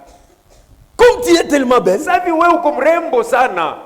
on va me tuer Bataniua tu. pour t'arracher. Bakunyanganye. Mais quand on te demande, Sasa bakikuuliza, tu diras que tu es ma sœur. utabambia kusema uko dada yangu mumwili. C'est un mensonge, non? Si ni uongo balitengeneza. N'est-ce pas un mensonge? Si ni uongo, Tu diras que tu es ma sœur. utasema uko dada yangu. Ils sont entrés Banaenda, et on les a accueillis là-bas. banabakaribisha kule. Et les gens du roi Batu ont batumishi ya vu la mfalme. beauté vraiment de Banaona Sarah. burembo bulikuwa Il na dit, Sara. Sarah mérite d'être la femme du Anasema roi. huyu ndiye anastahili kuwa mke wa mfalme. Ils sont partis dire au roi, Anaenda kumwambia mfalme, Seigneur, Bwana, tu n'as pas de femme ici chez toi. huku kwako hakuna mwanamke huku. Nous venons de voir une femme hébreu. Tunatoka kumuona mwanamke wa Kiebrania. Très jolie. Ni mrembo Et kweli. nous l'avons demandé. Na Il est tunamuuliza. accompagné d'un homme. Anasindikizwa na mwanaume Il a moja. dit, c'est son grand frère. Anasema ni kaka yangu. Le roi dit, allez les Mfalme chercher. anasema mwende munitie yeye. On est allé chercher Sarah. Wanaenda kumuita On a Sara. demandé à Abraham. Wanamuuliza Il dit, Ibrahim. oui, oui, Anasema c'est ma petite ndio. sœur. Huyu ni mdogo wangu Et mumwili. le roi s'est préparé à l'épouser. Et Mfalme anajitayarisha amuoe Sara. il a dit que c'est sa sœur. Yeye anasema ni dada On a yake. amené Sarah chez le roi. Sara banampeleka kwa mfalme. Le soir, Magharibi jioni. Sarah est allée faire sa toilette. Sara anaenda Le roi a kujiokoga. fait sa toilette. Mfalme Et anaoga. on a fait entrer Sarah dans la chambre. Banamwingisha Sara ndani ya chumba ya Le roi kulalia. est venu Mfalme anaenda. avant qu'elle ne touche Sarah. Mbele mfalme amguse Sara. Dieu descend. Mungu alishuka. Frère, Banduku, Dieu fait des choses Mungu iko natenda mambo qui nous dépassent. ambayo inatushindia akili ya kibinadamu. Quand Dieu descendit, Wakati Mungu il a alishuka, dit au roi, alienda kumwambia mfalme, attention, tu es un homme mort. uko mwenye kufa hapa. Cette femme Mwanamke ne t'appartient ana pas. wako. C'est la femme Ni d'autrui. bibi wa Il a dit, benyewe. Seigneur, Anasema mais Bwana, tu connais mon cœur. tunajua Il dit, moyo oui, wako. oui, Anasema je ndio. connais ton cœur, Najua mais moyo tu es wako. mort. Lakini uko mwenye kufa hapa. C'est elle-même qui m'a Ni dit yeye pekee mwanamke ananiambia, que c'est mon grand kama frère. ule ni kaka Je yake. t'ai dit, je Nakwambia, n'ai rien avec tes explications. sina mambo na mafundisho Rends la femme d'autrui. Mrudishe bibi wa benyewe. Ramène la femme d'autrui. Mrudishe bibi wa benyewe. Le roi commence à Mfalme trembler. alianza kutetemeka. Et Na on a ramené Sarah. banamrudisha Sara. On a appelé Abraham. Banamwita Ibrahimu. Pourquoi toi tu m'as trompé? Kwa nini ulinidanganya Allez, wewe? quitte mon pays. Toka na Partez, mchi yako. partez. Toka wende, toka Le wende. prophète dit, Nabii anasema si la chose n'était pas faite ainsi, mambo isingelifanikana hivi, on ne devait pas connaître la grâce, c'est quoi? hatukupasa kujua neema ni nini. On ne pouvait pas connaître la grâce, c'est quoi? Usingelijua neema ni nini. Oui. Ndio. Comment as-tu trompé toi combien de fois? Ulidanganya mara Mais ngapi tu devais wewe? mourir les mêmes jours. Ulipasa kufa siku ile ulilanda. Mais à cause du pardon qu'Abraham a reçu, Ile achiliwa ambayo Ibrahim toi aussi tu alipokea. es bénéficiaire Wewe unaonea parce que hapo. tu es un enfant d'Abraham. Kwa mtoto wa Ibrahimu. Dieu dit à Esaïe, Mungu alimwambia tu Isaya, vas marcher nu. utatembea uchi C'est Isaya. comment un prophète de Je Dieu nabii wa Mungu Dieu lui dit de se déshabiller. Isaïe marche nu. Isaya anatembea bila nguo. Oh, Dieu fait des choses vraiment extraordinaires. Anatenda maajabu kabisa. Kasema Mungu kani anaanza kufurisha tena bantu. C'était un signe que Dieu prédisait. Ilikuwa ni alama Mungu alikuwa anatabiri. Dans l'avenir. Masiku itakayokuja. Dieu descendit. Mungu alishuka. Il a dit à un prophète. Anamwambia nabii moja. Va prendre une femme prostituée. Wende wewe mwanamke kahaba. Dieu lui donne l'ordre. Mungu anamupa ruhusa. Quand Dieu fait la chose. Wakati Mungu anafanya kitu. Personne ne peut le condamner. Hakuna anayeweza mhukumu. Il a dit à Moïse. Anamwambia Musa. Moïse est allé prendre Ketura. Musa alienda kumwoa Ketura. Qui était une femme éthiopienne. Ule alikuwa mkushi Mwethiopia. Dieu n'a rien dit. Mungu hakufanya mambo. Tout ça c'est quoi? Yote ni nini? C'est l'enseignement de la grâce. Ni mafundisho ilikuwa ya neema. Ceux qui se sont révoltés contre Moïse. Bale balimtombokea kama Musa. Dieu les a frappés. Mungu alibapika. Attention. Pasopo. Dieu fait des choses qui sont incompréhensibles. Mungu yuko anatenda mambo isiyoeleweka. Et Dieu devait apporter la solution. Na Mungu alipaswa kuleta jibu. La solution à quoi? Jibu kunini? À la mort qui nous trouble. Jibu kifo kile kinatuuzi. La mort qui nous trouble. Kifo kinatuuzi. Dieu devait amener la solution. Mungu alipaswa kukiletea jibu. Avant qu'on parle même de l'ensevelissement, de la résurrection, des fantômes, de tout ce que de là où nous allons, il fallait d'abord qu'on donne la solution de la mort. Et Dieu a promis un rédempteur. Quand vous lisez dans Apocalypse 5, de 1 jusqu'à 5, il y a quelque chose qui est écrit là-bas. C'était Jean qui a vu comment est-ce que le monde est tombé. C'était terminé. Personne ne devait sauver l'autre. Et la Bible dit aucun homme ne peut racheter l'autre. Parce que tous nous sommes nés dans le péché. Et comme nous avons tous péché, selon Romains 3 verset 23, nous sommes tous privés de la gloire de Dieu. La gloire de Dieu, ce sont ses bénédictions. À cause des péchés, nous nous sommes écartés de cela. Et Dieu devait faire venir un rédempteur. Le rédempteur n'est pas une autre personne que Dieu lui-même. Parce qu'on a demandé que celui qui devait venir payer les prix, le prix à payer, ce n'était pas l'argent, ce n'était pas l'or, c'était la mort. Il fallait qu'il y ait une mort pour payer le prix du péché. C'est pourquoi, par la mort de Christ, la mort a été vaincue. Nous allons y arriver. Et comment devait venir ce rédempteur? À la création, Dieu avait créé l'homme à son image et à sa ressemblance. L'image de Dieu, c'est l'esprit. Dieu est esprit. Et l'image de Dieu, Dieu est esprit. Le premier homme créé, il était un homme esprit. En lui, il était à la fois mâle et femelle. Alléluia. Amen. Il était un homme double. Cet homme esprit-là, c'est Dieu qui l'avait créé. À son image. Dieu a créé l'homme à son image. Maintenant écoutez. Quand l'homme est tombé, c'est Dieu maintenant qui devait venir à l'image de l'homme. Alléluia. Est-ce que vous comprenez ça? L'homme créé était à l'image de Dieu. Parce que Dieu est esprit.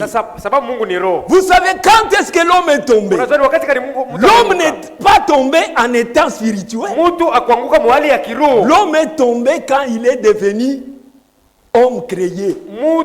Pardon, homme fabriqué. Mtu alianguka ni wakati alikuwa sasa mwenye kufanikwa. L'homme créé et l'homme fabriqué sont deux hommes différents. Ule aliumbwa na ule alifanikwa ni watu mbili bakuachana. Maintenant, Dieu devait prendre l'homme esprit. Sasa Mungu alipaswa kubeba ule mtu wa roho. Le mettre dans l'homme qu'il avait fabriqué. Kumtia ndani ya ule mtu alifanya wa mwili. Parce qu'il a dit aux anges qui l'entouraient. Sababu aliambia malaika walimzunguka. Faisons l'homme. Tufanye mtu. Alors, alléluia. Amen. Il y avait la création et la fabrication de l'homme.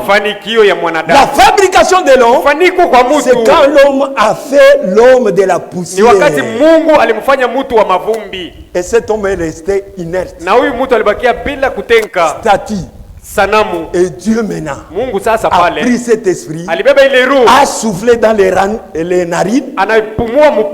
Et la Bible dit, l'homme est devenu une âme vivante. Et là on a vu maintenant Adam se redresser. Il a porté maintenant le corps comme nous l'avons. C'est dans ce corps là, le corps que tu as, c'est le corps qui avait Adam. C'est dans ce corps que Adam est tombé.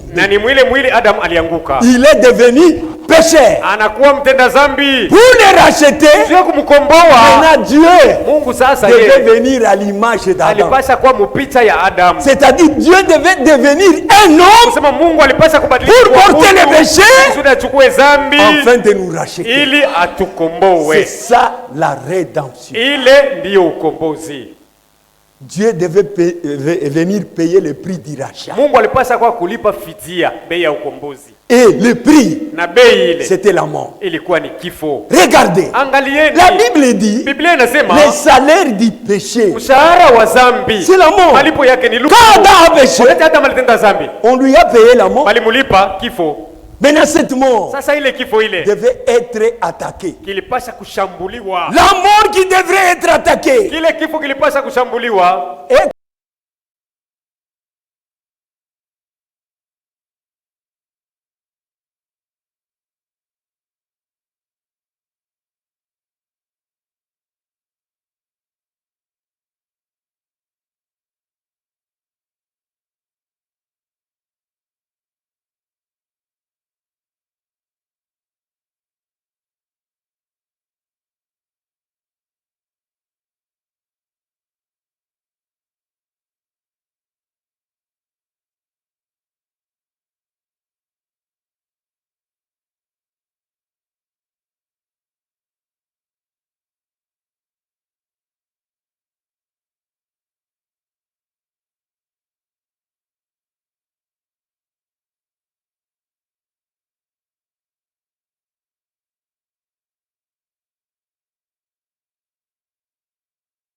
c'est la raison pour laquelle Dieu a quitté les cieux. Il est devenu un homme sur la terre en passant par les seins d'une vierge. Et les gens ne pouvaient pas comprendre. Il était Dieu lui-même. La naissance de Jésus a été proclamée dans Ésaïe chapitre 7 au verset 14, Ésaïe chapitre 5 au verset 9, c'était déjà prédit. C'est lui qui devait naître. On l'appellera Emmanuel. Ce qui veut dire Dieu parmi les hommes. Mais à la naissance, on ne l'a pas appelé Emmanuel. Parce qu'Emmanuel était déjà là. Ceux qui comprenaient ont vu Dieu dans cet homme Jésus. Maintenant quand il est né, on l'a appelé Jésus. Pourquoi Jésus? Parce qu'il est le sauveur. Dieu est devenu sauveur en portant le nom de Jésus. Est-ce que vous comprenez ça? C'est ça la divinité. Ndio Mungu. Dieu Mungu est devenu un homme. Anakuwa mtu Appelé Jésus mwenye kuitwa Yesu pour le salut de nos juu ya âmes. wokovu ya ulimwengu. Et quand il marchait sur la terre, Na wakati alianza kutembea pa dunia, il pouvait dire, aliweza hata kusema j'ai le pouvoir na madaraka de donner ma vie ya kutoa et uzima j'ai le wangu pouvoir na uwezo de les ya reprendre. kunyang'anya. Il disait aux pharisiens, Alikuwa anambia Mafarisayo, détruisez ce temple. mubomole hekalu hii. Dans 3 jours, Siku tatu je vais les relever. nitaijengulula Il tena. parlait de quoi? Alikuwa anasemezea nini? Ce n'est pas le temple de Sio Salomon, majengo lijenga Sulemani, le corps qui était son. ilikuwa ni mwili, ilikuwa hekalu yake. Il a dit à Marthe, Alimwambia Martha, je suis la vie ndimi uzima et la na résurrection. ufufuko. Il était venu pour détruire les œuvres du diable. Alikuwa juu ya kuharibu kazi yote ya shetani. C'est pourquoi, mes bien-aimés dans les Ndio maana Seigneurs, mapendo katika Bwana, nous devons condamner le péché. tunapasha kuihukumu dhambi. Le péché doit être condamné Dhambi inapasha kuhukumiwa sur toutes ses formes. muhali yake yote, Parce que le péché amène la na mort. dhambi inaleta kifo. Nous devons tirer très attention. Tunapasha kukeba ange sana. Le péché amène la mort. Dhambi inaleta kifo. La mort est dans le péché. Kifo kiko ndani ya dhambi.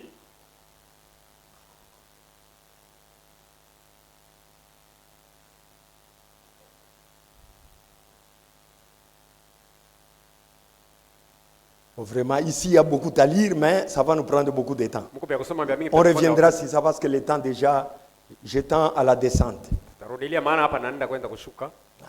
Nous devons condamner le péché sur toutes ses Tunapasha formes. kuihukumu dhambi umbo yayo yote. C'est pourquoi partout où une église est érigée, Ndio maana fazi yote kanisa inajengwa. les gens ont oublié la cause pour laquelle Jésus est mort. Watu basha sababu ambayo sababu Kristo alikufia. Ce n'est pas l'église de Dieu. Ile sio kanisa ya Mungu. Les gens parlent du péché, Watu wanasemezea dhambi. mais ils ne connaissent même pas le péché. Lakini hawajui dhambi ni nini. Mais nous, Lakini sie Dieu nous a fait grâce. Mungu alitufanyia neema. S'il y a les gens qui connaissent les voies de Dieu, Kama kukubali banaijua njia ya Mungu. c'est vous qui êtes là-bas. Ni mwe wenye kuwa hapa. Et vous devez vous réjouir. Na mnapaswa kufurahia. Et personne ne veut vous ravir Na cela. hakuna anaweza minyang'anya ile. Le but de Jésus sur la terre, Lengo ya Yesu pa dunia hapa c'est détruire les œuvres du diable. ilikuwa ni ya kuharibu makazi ya kishetani. 1 Jean, Yohana wa kwanza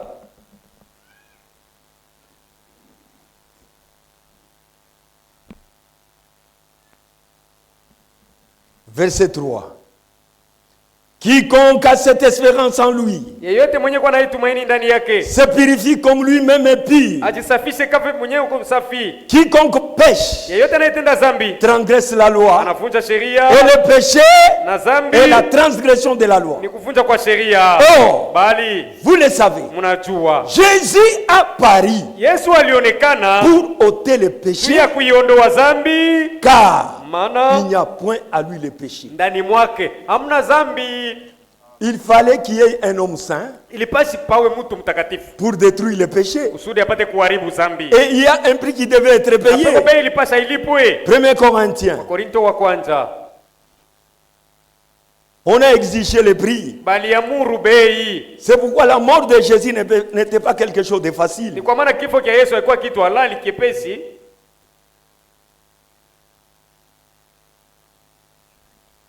1 Corinthiens chapitre 6 au verset 20. Wakorinto wa kwanza sura 6 mstari wa 12. Car vous avez été rachetés à un grand prix. Sababu mlikombolewa na bei kubwa. Glorifiez donc Dieu dans vos corps Kumbe mumtukuze Mungu mumili et dans votre esprit na muroho yenu qui appartiennent à Dieu. yote benye kwa byake Mungu. Ne vous sous-estimez pas. Usijione basho bei. Ne vous sous-estimez pas. Usijione kwa washo bei. Vous êtes des grands prix. Uko wa bei kubwa. Vous êtes des âmes de valeur. Uko nafsi ya faida. Dieu vous protège. Mungu yuko na De la kukinga. même manière que vous protégez votre argent, Vile vile uko na kinga yako makuta. vous protégez vos maisons Uko na kinga yako dans nyumba. lesquelles il y a de bonnes Ule choses. mko vitu vya bei. Qui peut laisser sa maison vide? Nani anaweza kuacha nyumba yake La wazi? porte ouverte, Mlango wazi. là où il y a des dollars, Mule mko madola ndani. là où il y a des télévisions, Mule mko matelevisheni des ndani. congélateurs Mfrizi et ndani. d'autres choses de valeur. Na vile vitu vyote vya bei. Vous scellez toujours Unakala nafunga kila pour que ne mara. viennent pas voler, Kusudi basie parce qu'il kuiba. y a quelque chose de valeur. Ndani mko vitu vya mafaa. Et quand vous êtes aussi valeureux Na wakati naona kwa wa mafaa devant Dieu, mbele ya Mungu, Dieu vous garde avec jalousie. Mungu ataanza kukuchunga na bwifu. Parce qu'il vous a racheté à un grand prix Alikukomboa na bei kubwa que le monde ne peut pas payer. ambayo dunia haiwezi kulipa bei ile. Et Dieu est sage. Mungu ni mwenye hekima. Si c'était un prix d'argent, ingelikuwa mambo inahusu makuta, le président de la République, rais wa jamhuri, le président rais wa jamhuri devait acheter les places pour leurs enfants, balipasha kuuzia batoto yabo mafasi, pour leurs amis, marafiki yabo pour leurs familles, wanauzia mafamilia et yabo. on n'aura pas le temps. Na sisi tukupasa kwa nafasi. Les riches de ce monde Batajiri ya dunia hii devaient acheter les places. balipasha kuuza mafasi pale. Les milliardaires. Batu ba makuta. Mais Dieu a caché la chose aux sages et aux intelligents. Kubenye hekima na bakili Mungu alibaficha hii mambo. Il a fait de sorte que anaifanya munamuna cette place-là ile fazi s'acquiert seulement au moyen de la foi. Ipatikane tu kwa imani. C'est tout. Kunaisha. Vous croyez, unaamini, vous êtes rachetés unakombolewa et vous êtes sauvés. Na unaokoka. 1 Corinthiens 7. Wakorintho wa kwanza sura 7.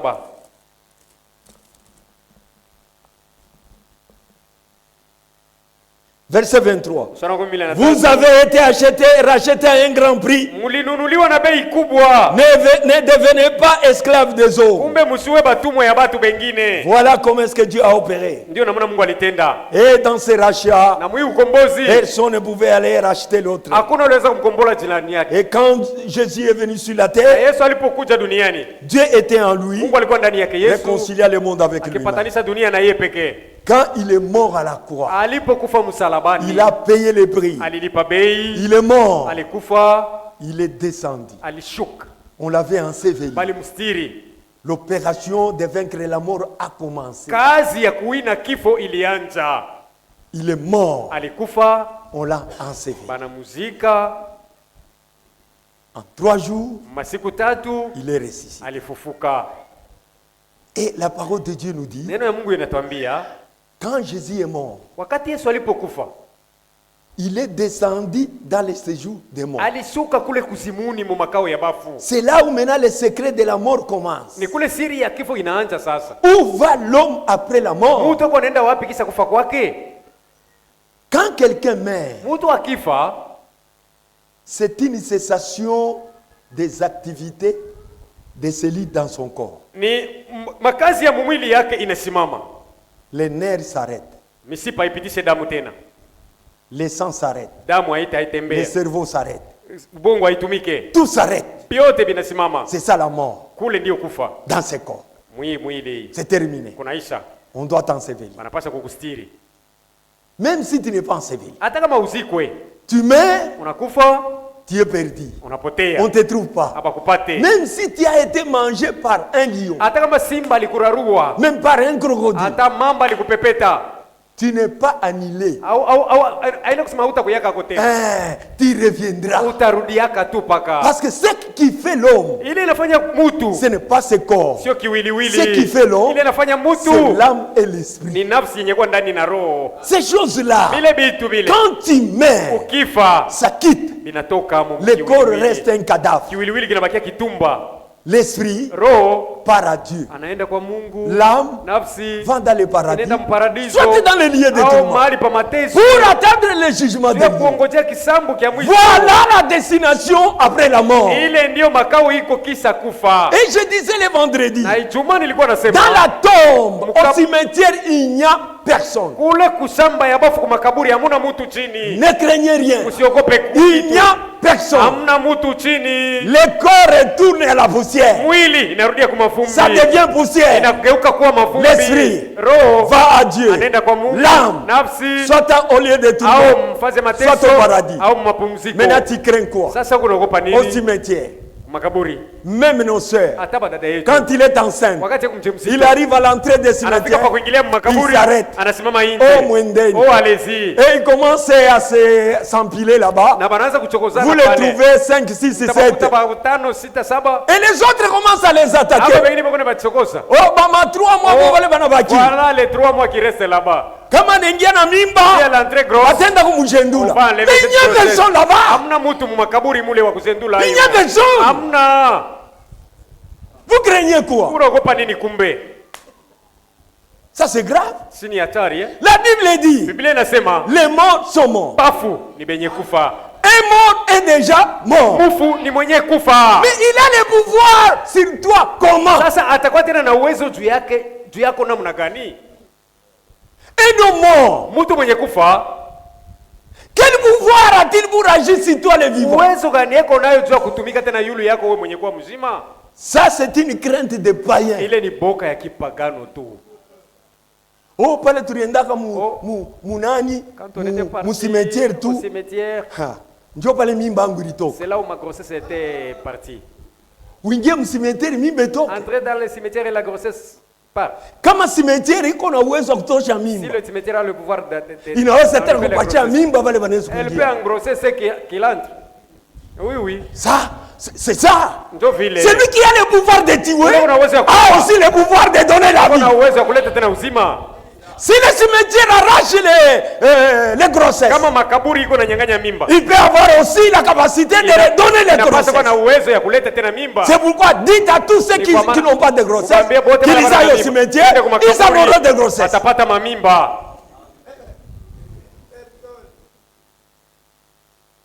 Les morts sont morts. Pendant que nous prêchons, Mayombo ne sait même pas. Il ne sait pas que nous sommes dans l'église. Il ne sait même pas que sa femme regrette. Ni ses enfants regrettent. C'est terminé. La Bible dit, quand quelqu'un meurt, même sa mémoire cesse de fonctionner. C'est terminé. Les morts dont on vous presse, d'où viennent-ils? Ne manquez pas le mercredi de venir. Venez écouter la parole. Surtout toi qui crains les morts.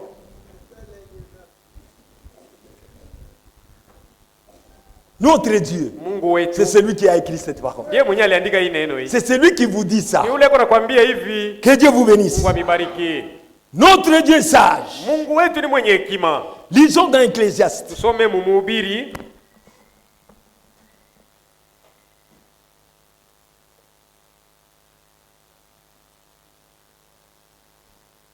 Frère Branham disait toujours, nous parlons quand la Bible parle. Et nous nous taisons quand la Bible se taise. Là où Dieu n'a rien dit, on ne prêche rien.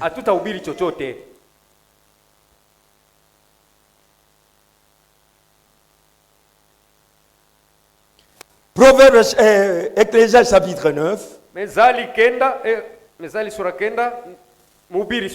Verset 4. Pour tous ceux qui vivent, il y a de l'espérance.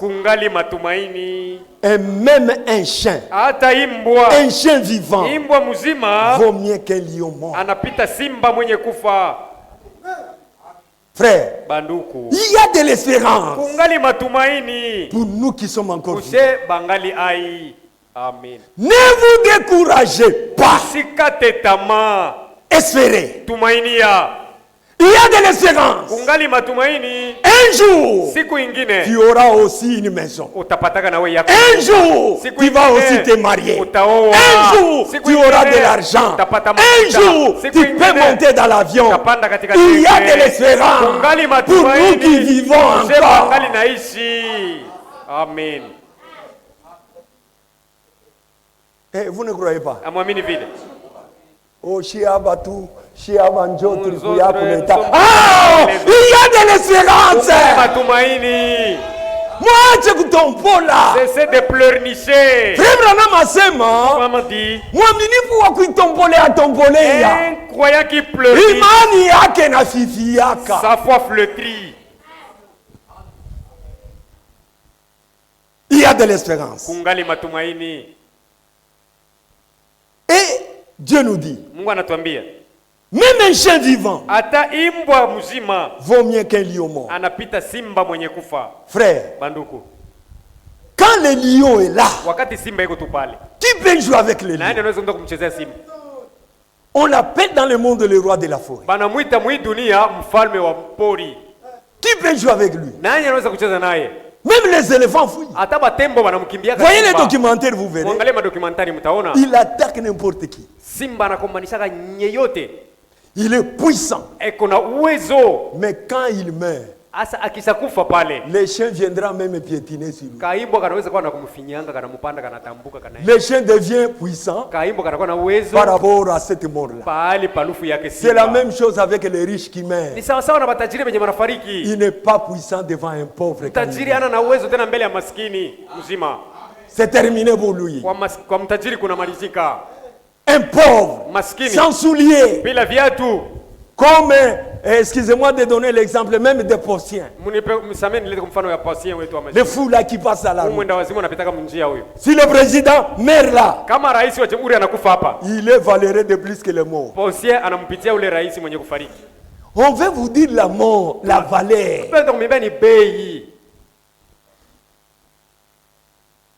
Si un riche mourait, tu le lui dépasses. Parce qu'il n'a pas de valeur. On peut même lui accorder du respect. Mais il ne te dépasse pas. C'est tout. Ah. Les vivants, en effet, savent qu'ils mourront. C'est ce que nous parlons. Vous savez qu'un jour nous mourrons aussi. Un jour nous mourrons. Un choral. Vous savez qu'un jour nous mourrons. Ah. Oui. Les ministres aussi. Vous savez que nous allons mourir. Mais les morts ne savent rien. Ils ne savent rien. Pour les morts, c'est terminé. Il n'y a point pour eux plus de salaire. Puisque leur mémoire est oubliée. Et leur amour est oublié. Même leur amour. Comme nos sœurs qui ont perdu leur mari. Je donne l'exemple seulement. Si aujourd'hui quelqu'un aimait notre sœur Tantine, parce que notre frère Serge est déjà parti, quelqu'un l'aime, la Serge ne sera pas jaloux. Pas de jalousie. Il ne dira pas non, qu'on ne te marie pas. Non. Leur mémoire est oubliée. Je me rappelle un jour, un frère est mort à Kolwezi. Avant de mourir, il aimait tellement sa femme. Il a dit à sa femme, je ne veux pas que tu sois marié. La femme l'a regardé. Et l'homme dit, tu vas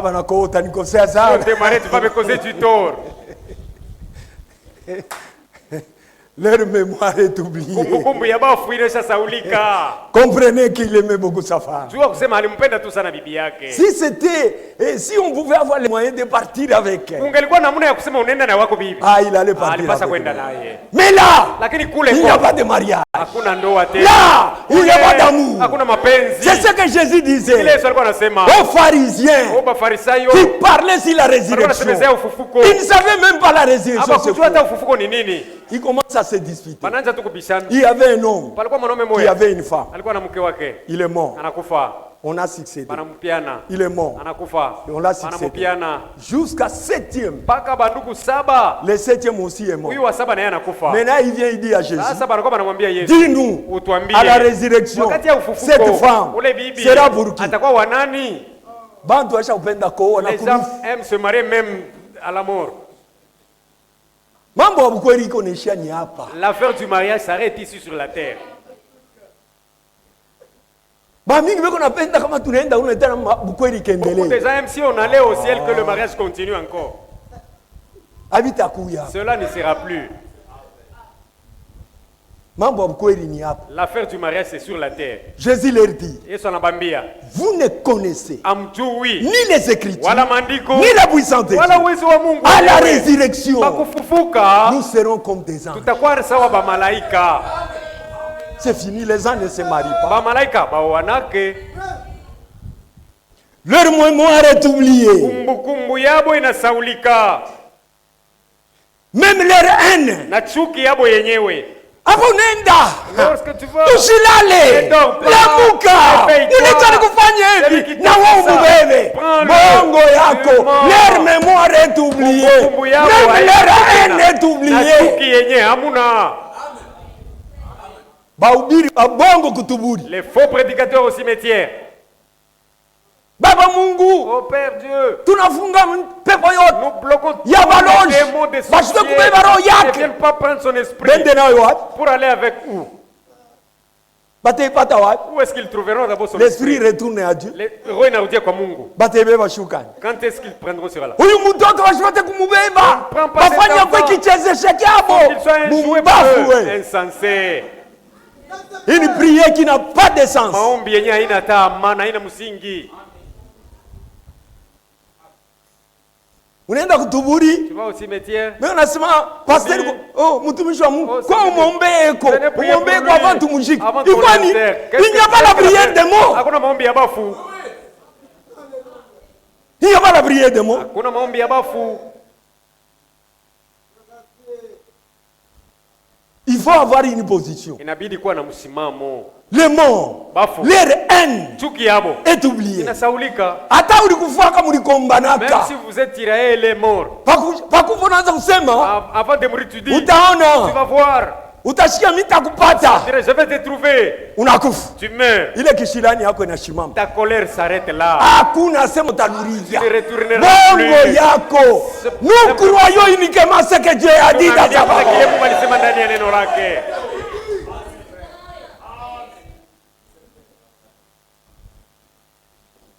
Avant de terminer, leur haine et leur envie a déjà péri. Ils n'auront plus jamais aucune part à tout ce qui se fait sous le soleil. Hakuna. Rien. Nous vous le disons chaque fois. Nous, si, par cette connaissance, nous avons été délivrés de l'esclavage et de la paix. Amen. Les morts sont morts. Mimi nilianza kutembea bushiku sana demander ma femme. Je me promenais la nuit, muulize mke wangu. De distance et de distance. Safari mrefu. Shaona kale banasema niliona mtu mule. Kivunu kiko pale churila unalanda. Unalanda. Mtu wa village ya kuyaka. Une telle personne n'a jamais existé. Kivunu 4 mètres. Avec une hanche à 4 mètres. Au niveau de 4 mètres. Jamais.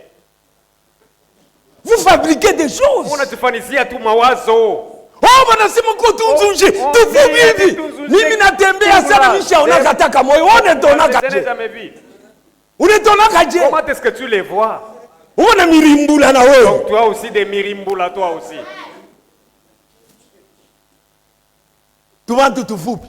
Ces types gens. Kisha wako munene kale kamuntu kavuga saka na kukimbisha. Uko habule kamuntu kaimka ukimbisha. Sitaka chudula tukaenda.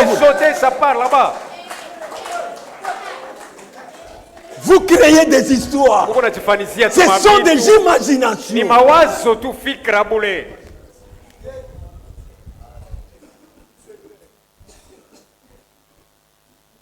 Ça, ce sont des bêtises. Et vous, mon ami. Et tu crois ça? On y donne un monde sana. Quelqu'un blanc. Ça se va l'horizon. Et quand tu l'as vu, qu'est-ce que ça fait? Tu l'as vu, c'est rien. Il n'y a rien. Laissez de fabriquer les choses. Nous croyons uniquement ce que Dieu a dit. Le mercredi, je vais commencer à prêcher sur les âmes qui sont en prison maintenant. C'est là où vous allez comprendre. Là où nous allons. Nous, la Bible nous dit que nous ne mourrons pas. Mais nous dormons. Dieu va nous réveiller un jour. Et Jésus devait mourir. Quand il est mort, ce n'était pas tout. Il fallait qu'il ressuscite pour prouver que la mort a été affaibli. C'est la résurrection qui est la preuve de l'affaiblissement de la mort. C'est pourquoi il dit, mais voici dans Apocalypse 1, verset 7, t'es mort, je suis vivant au siècle des siècles. Je tiens le clé de la mort et de ce jour de mort. Qui peut aller ouvrir dans le séjour des morts pour prendre ton esprit à toi? Oh, imagine kuna mulota mama sana. Depuis alikufa niko na mulota sana. Kitu anaanza kusema unyombe kuna mulota mama sana alikufa. Mr. Omba. Je ne prierai pas. Taomba nini? Que prierai-je? Taomba nini baba? Que prier là? Baba Mungu kata mandoto ya mama yake anakuya chimajim. Ça c'est une folie, non? Oui, oui. Uko na lota juu kuna muwaza. Tu rêves, c'est plus que tu penses à elle. C'est plus que tu penses à elle, c'est pourquoi tu la rêves. Quand il est ressuscité, il tient les clés de la mort. C'est-à-dire quoi? Quand vous voulez mourir, quand le temps de mourir arrive, c'est celui qui a la clé. Il n'y a personne qui t'ensorcelle. Anako, même pas l'accident ne peut pas te tuer. Non! Même pas la maladie. La maladie ne nous tue pas. Nous mourons quand Dieu décide. Nous mourons quand Dieu décide. Il a les clés de la mort. Et là où vous allez, dans le séjour de mort, c'est celui qui a la clé. Nous avons des garanties. Nous avons l'assurance. Ni la mort, ni la souffrance, ni le péril ne pourra jamais nous séparer de l'amour de Christ. Aimer Christ. Il a vaincu la mort. Pour nous, la mort, c'est une voiture qui vient nous prendre pour nous amener chez notre Seigneur.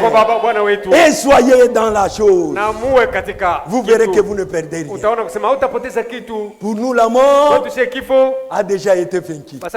Faut la crier dans 1 Corinthiens, au chapitre 15. Il dit aux morts, où est ton aiguillon? La mort est affaiblie. Terminé. Tout ce qu'il est en train de faire, ce sont des terreurs. La mort terrorise ceux qui n'ont pas la connaissance. Nous qui avons la connaissance, nous sommes encouragés quand la mort vient. Et nous pouvons dire, comme Paul avait dit, pour nous, la mort est un gain. Pour nous mourir, c'est un gain. Tu vas bénéficier quand tu meurs en Christ. Parce que le moyen d'essayer n'est pas là. Kama tunaanza mbele kupima, si on essayait, tuone mbele gani vya kweli. Voici c'est la vérité. Pima mbele unakufa kisha unarudia. Mimi unakupima haina kama unapima unaendelea. Tu pars pour de bon. Maintenant il y a seulement une personne. Lui, qui a goûté à la mort et qui est revenu, c'est notre Seigneur Jésus-Christ. Suivez, écoutez son témoignage. Le témoignage de Jésus, c'est un véritable témoignage. Je suis mort. Si tu crois, même si tu mourais, je te ressusciterai. Que Dieu vous bénisse.